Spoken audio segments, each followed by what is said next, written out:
Hey guys, Chad OP here. I'm King. And I'm Nico. And we're the Opinionated Pirates. Today, we're having another segment of One Hit Manga, where we take the first volume of manga and decide whether it's good, and we keep it as a treasure, or if it's bad, and we make it walk the plank. So, what manga are we going over today? So today, we're going to be looking at a series called Dorohedoro. It's written and illustrated by Q Hayashida. Sorry if I mispronounced that. Hiya. And I guess it's kind of like a sci-fi action manga with some little like horror-esque elements. But it follows the two main characters, Kaiman and Nikaido, as they live in a city called the Hole, and they hunt down sorcerers. Now they're hunting these sorcerers because Kaiman has been turned into a lizard by one of them, but in the process he lost his memories of who he was beforehand and he's immune to magic. Well, during an altercation between two sorcerers, one of them gets away and ends up reporting the situation to his boss or higher up. So the boss sits and thinks on it and then has this higher up say, hey, we need to figure out who did this person because this is real dangerous for us. So the boss becomes pretty intrigued by it, and then they start hunting down Kaiman and Nikaido, and then also looking for the sorcerer that turned him into this lizard. The main characters are Kaiman, who is kind of like a goofball. He's scary looking goofball. Yeah, he jokes around, he laughs a lot. He does have a temper, but deep down, he is a kind-hearted guy. Nikaido, his partner, you can tell that she's quiet, but she's kind, she's caring. And buff. Yeah, she's pretty jacked. She's really strong, and she makes it known. But they're kind of the two main protagonists that we have right now. After that, the main villains that we're seeing so far are Fujita, who was the one that reported the incident to his higher up that escaped the first battle. Mm-hmm. Kind of like a coward character, tends to run away. You tell he wants to be as strong as everyone else, but he's kind of fumbles a lot. He's the weakling. He has to train his way up to where everyone else is.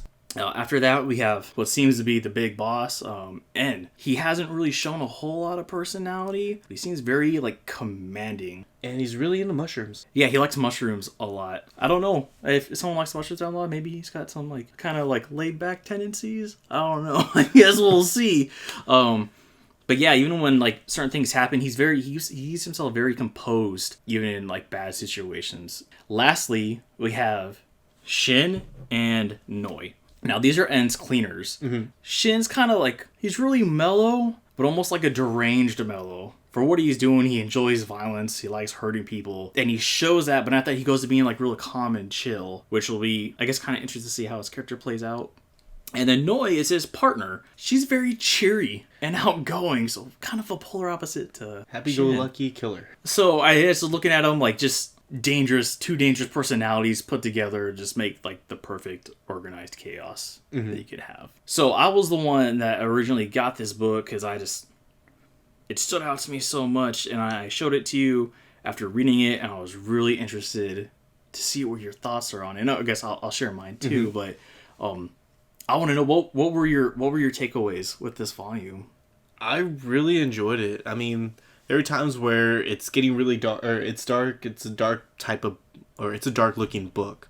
That's where we're getting the horror essence out of it. It's weird kind of bringing in the humor, but surprisingly it works really well. It didn't seem like it was out of place like some other ones I've read. But I enjoyed the tone of it. It's crazy on how whenever he bites anyone, I'm kind of confused on when he bites people, because when you see it, it's the bite is all the way through onto the neck. Oh yeah. Then when you see him later on, it's the bite marks are up here, and it's just how does that work? I'm kind of confused on how they draw it up, but the fights and everything looks pretty good, especially with how they do their magic. I'm still not sure how it comes out of does their fingers just pop open? Does there smoke? Is it blood? It seemed interesting. It'd be cool to see Fujitoro's fingers got broke, so he couldn't use magic, and Andy even pointed that out. It's why does it come from the fingers? Can it come out anywhere else? Because, En opened his mouth and, blew that pump of smoke out and turned some of the mushrooms, so yeah. I wonder if that's only, a beginning thing for them. I really like the concept of this volume. Reading the back, I was sorcerers and experimenting on people, fighting them, mutants. I'm okay, that seems kind of interesting. I guess I wasn't really prepared for everything that I saw. I don't know how to put it. There's so much I like the art style. I really think it hones in on the world that these characters live in. It's very dark, very dreary. It's not a happy world, but they find those small things that make them happy and, try to enjoy it as much as they can. And then the way the clothing's drawn, I'm not sure. I I'm not sure if it's gonna be like for a series, but I like how all the characters, at least kind of the prominent ones, they're like pretty. I don't know. I hate to say this word, pretty thick. Like they're really wide. I don't know if it's just me, but I like that because it's like the characters that are like showing power or importance. Like when they come across the other ones, like even Fujitora, he's all like super scrawny skinny and just a tiny. twig. And then even when they running into this small minor character who may be a bigger one, Bisu, this sorcerer's even kind of scrawny as well. But then when you look at En, Shin, and Noi, who are sorcerers, their build is almost similar to Kaiman. So it's like, to me, I get a sense like the way they're drawn is like they're these walking walls that It's like are they when have power, clash. but they're also like they're jacked. Yeah. So I feel it makes the character more domineering in like, it. They're really tall too, compared to like when you're saying that with the smaller characters, like the thinner characters, they're like towering over them, like a good solid like 2 feet over them height wise. Yeah. Whenever they're standing next to each other, Fujitora and even Ibisu, like they're tiny height wise, they're really tiny height, and then En and everyone's just really tall when they stand next to them. Yeah, so like I don't know if it was like the author's intentions, but I don't know, I feel like I almost kind of relate to like Fujita, or just like, oh man, like dang, these like you're in their world almost. Like yeah, he's a part of it, but with them being like what they seem to be the central figures, like he's kind of just there, and like which kind of goes into like, what did you think about the personalities? Because the personalities shine. Like each character immediately when you immediately see them, you know their personality, what they're about, how they go about things. Like just how they're. It's weird because a lot of these characters are wearing masks, and you would think the mask would play on that personality. Not really as much compared to what some of these characters look like. And even when they take off their mask, it's like they don't look anything like what you would think. But their personalities really shine throughout, even when this dark, or like how dark everything is. You were either like super light, cheery, or they're just weird looking. Yeah. Not weird looking, but like a weird off-putting for what everything else is in the world. Like En's cousin. Noi. Noi's character, she shows up. It's just this hulking person. I couldn't even tell it was a girl until midway through the volume, and then she's so happy about everything, and it was great. Yeah, I got pulled in real quick. I feel like another credit to the volume is, despite it being the first one where you kind of don't expect to know the characters, I feel like you kind of know them after this first one. Like, even though it's very small, it's those interactions they have with everyone else around them that you get a sense of who they are and what they do. And obviously they're going to have like reveals later on about their history, other stuff like that.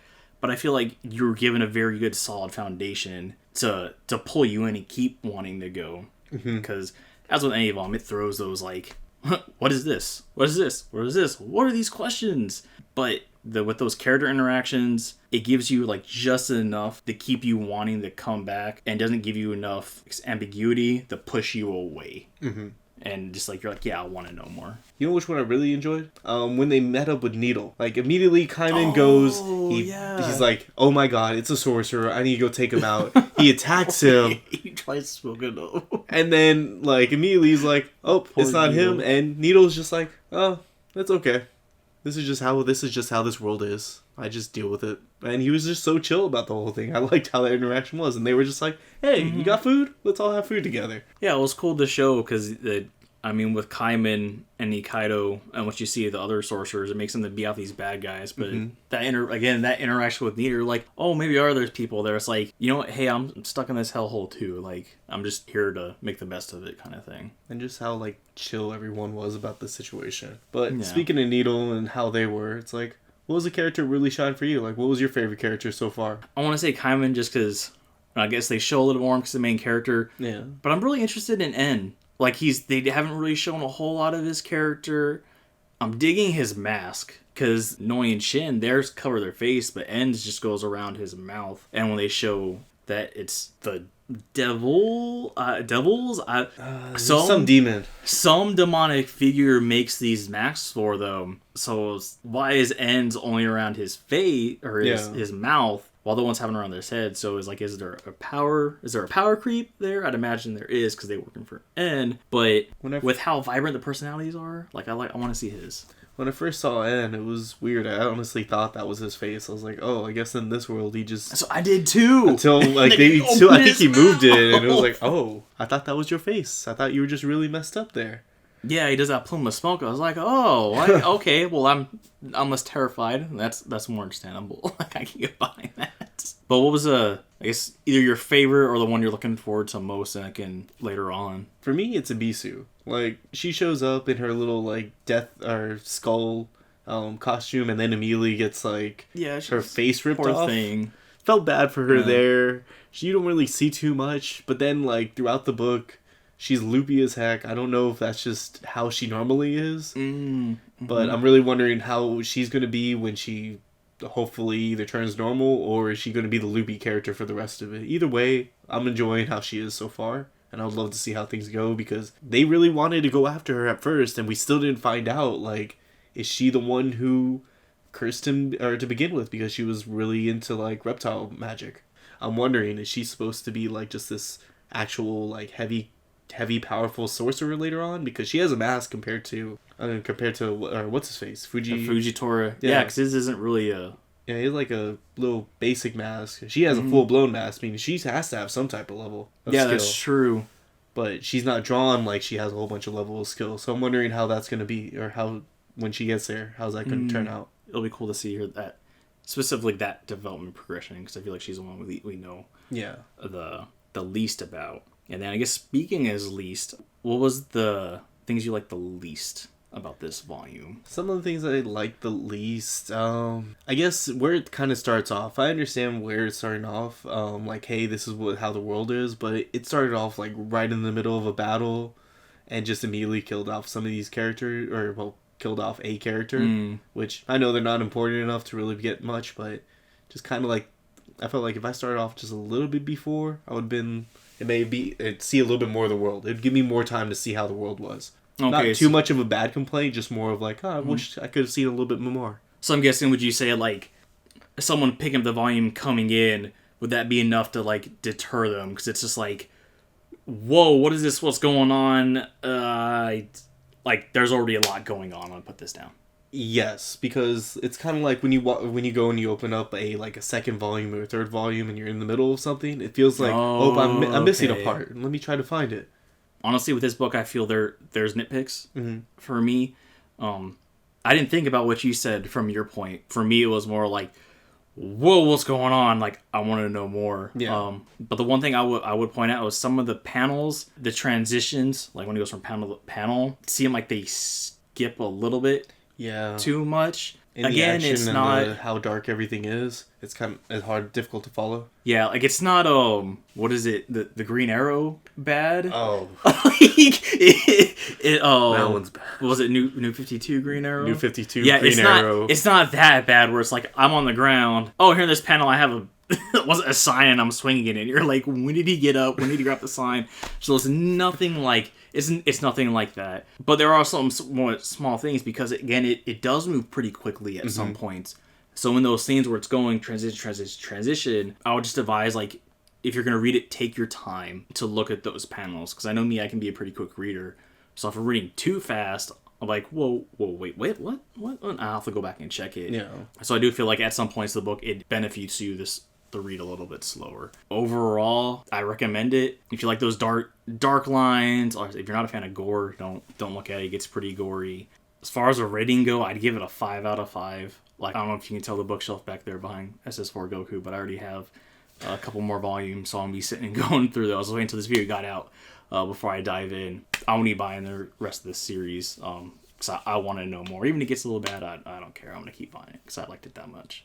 Oh, yeah. It's a definite series that I would recommend to people. I mean, even with how it starts off, it'd be like, dude, just keep going, because you start in with asking questions, and you continue finding out more questions you need answered, and it's good. So I'd probably give it a 5 out of 5 too. If not, maybe a 4.9, but rounding up 5 out of 5.